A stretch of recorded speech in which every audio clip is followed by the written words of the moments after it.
creating anything is hard. Betting on yourself and feeling that you're worth it is even more hard. So what I start wondering about when I look at the story with Telltale Games is they created these amazing games that were IPs that weren't their own. So they existed, even though they created and shaped these stories, they kind of existed outside of the story, shaping narratives for other brands. And it makes me wonder, was it because they didn't think that they were the reason these were successful? Or were they giving all the credit to Batman or The Walking Dead? Did they think that Telltale itself wasn't worthy enough to carry this? And that's what, to Telltale's great credit, is I think they did a lot of things really, really well. Is leveraging other people's known IPs is a great way to get known within the industry. Telltale did that. They use other IPs in order to demonstrate their ability, their acumen for being a player in this space. But it becomes a question of, when do you break out of other people's IPs and invest in your own IP? Well, and that's the thing. It's easy to rally behind someone else's ideas and products than it is to go out there naked with your own. I mean, even though they are creating the stories for these, the narrative's different and probably internally for some. It is successful because it's Batman. It's successful in spite of our name. Not giving themselves that true credit to invest and bet on themselves. So everything's so attached to their worthiness is attached to others instead of what they've actually built that was so amazing themselves. And as the consumer base, I think perhaps in their minds, they thought people were playing their games because it was those IPs. And I wonder how much was actually people playing those games because they were a fan of Telltale themselves. And that's where it becomes that fine line, that transition period of people are playing your games at first because it's attached to a known commodity, but then there becomes a shift when you start becoming successful because, like you said, they were the ones who were crafting those stories, the ones who were creating those incredible experiences that you get to know the characters and truly empathize with their pain, their struggles, their victories. At what point do you then break away from those IPs and invest in your own? All right, and it comes with some of it with, we understand there was a risk, there's a risk to your company, a risk to your heart when you put yourself out there. But also there was a risk in not doing so. Didn't feel like there was a true contingency. It comes down to the whole 2 is 1, 1 is none. Where could they have leveraged that mentality toward having a game that's IP and branded and one that is theirs? Yeah, we see how Telltale was so invested in this one direction of investing in other people's IPs. All heard the advice of the importance of not putting all your eggs in one basket. And so how much more risk did they take on because they did settle on focusing on this one direction? Additionally, when the new CEO came in, he had a single goal to find funding for the company. I guess my question is, was that his only plan? Because as we saw, what if they didn't get funding? Because they didn't get funding, what would have been plan B? I think this is where you see two contrasting narratives. One with Warframe, who took on that risk, who invested in themselves and developed their own IP without a backup plan for them, which I think is extremely risky. But then you have Telltale, who never took on that risk to develop their own IP. And so there's the balance, is because Telltale was also in a great place to start to continue leveraging those IPs, but start investing in their own brands. Well, and it becomes a question also of how much did they have to front load investment for each of those IPs that took away funding that could have driven an independent project, allowing them still to have something that they're banking on, but alternatively giving them a chance to bet on themselves to maybe have that victory like Warframe had that allowed them to build their successes going forward around their own products. I think that's something that is so important for us to understand. IPs aren't cheap. Because what happens is you've got to pay generally an upfront fee in order to have the licensees to even pursue a project. That can go easily over the millions. You then also lose a cut of the profits for every single game that you sell because a part of that's got to go to the IP owner.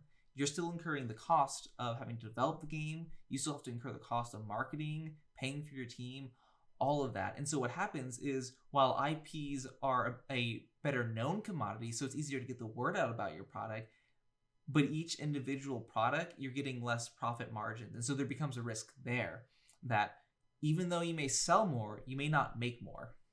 Well, and again, and we mentioned the law of diminishing returns. What we didn't mention is when you're messing with IP, there's a million, probably literal Batman things out there, for example, and thousands of Walking Dead pieces of merchandise. So there's only so much of that one thing to consume.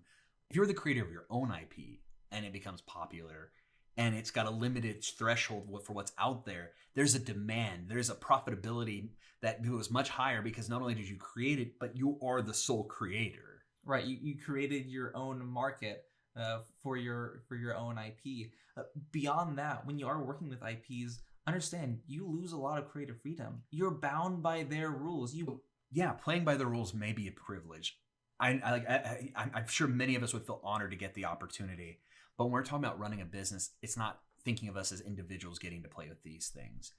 We're thinking about true strategic profitability. So if you're talking about how much money it takes and how much success it takes to even move the needle forward, to keep hired, to keep the lights on, to keep people employed, that is dramatically higher than if you've done an internal project that could even have a tenth of the success and possibly be more profitable. And one of the conversations we talked about is sustainability. You have a team that is filled with some of the most talented storytellers out there. And leveraging that creativity, giving them the opportunity to have their own voice, to put out a story of their own creation. As a creator, when you get the opportunity to start telling your own story, how much more buy-in do you have to succeed? How much more drive does your team then have to see their own thoughts, to see their own IP come to fruition? Something that is but an imagination come to the hands of players, to feel the highs, to feel the lows. That's an interesting parallel between Digital Extremes with Warframe and Telltale with this host of games. Is one bet it all on themselves with time running out, and the other ran out of time before they bet on themselves. The difference is both had extremely revered buy-in cultures, but one was unleashed and one wasn't. With Digital Extremes and Warframe, what they talked about is how this team that they did not let go when it looked like the writing was on the wall went from being this concern of profitability to the boon to allow them to keep delivering. Well, I see with Telltale Games that they had a glut of storytellers and the ability and to drive their own IP, to put so much more, to change their formula. Previously, there might have been 5 episodes. Imagine a fully fleshed out Telltale game that's not just a season, but a full breadth of game. I mean, the things they could have done because of the resources they had and people with true buy-in. Creating something that would have been theirs, invested in beyond any of the IPs, and to stop for a moment, pump the brakes and say, I don't question the integrity or buy-in. This additional thing when it's something that you've created that's yours. Again, the dangers of playing with other people's toys come in because at some point you realize that even if you're fully invested and you're pretending and playing and shaping narratives around something like that, that eventually at the end of the day you realize that it's not yours and that it has to go back home with its proper owner. And that's something for us as creatives to always recognize. We have a voice that no one else has simply because you are you.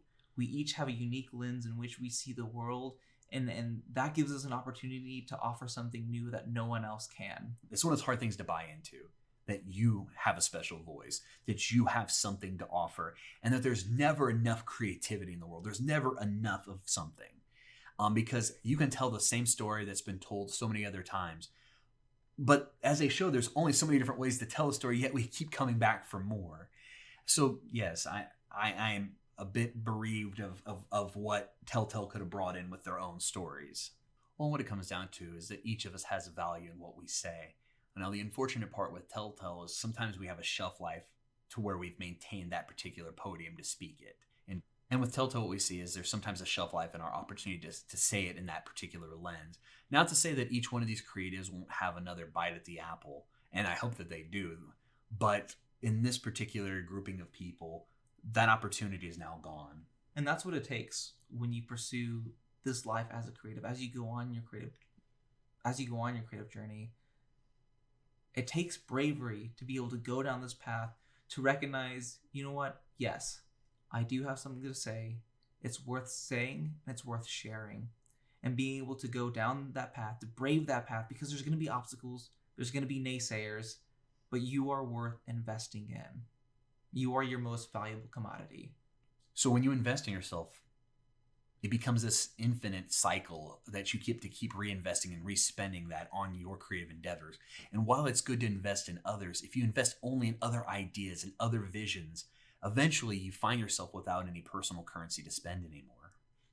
Now that's why it's important to realize that sometimes things happen too much too fast. And this can lead to a stumble and the lack of courage to make those choices, to do what's necessary, to bet on yourself because of that courage. Otherwise, what we do is we find ourselves doing what we feel is safe, but often safety is an illusion, especially as a creative, where there is no such thing as being safe. Also, safety won't get you to where you're aiming for. But no, I mean, they say no pain, no gain, no risk, no reward. Well, as cliche as they are, they're cliche for a reason. They are true. You have to get something you truly want. You have to fight past all the obstacles to get there. And it's that experience along the way that's even more precious than the thing you're fighting to get towards.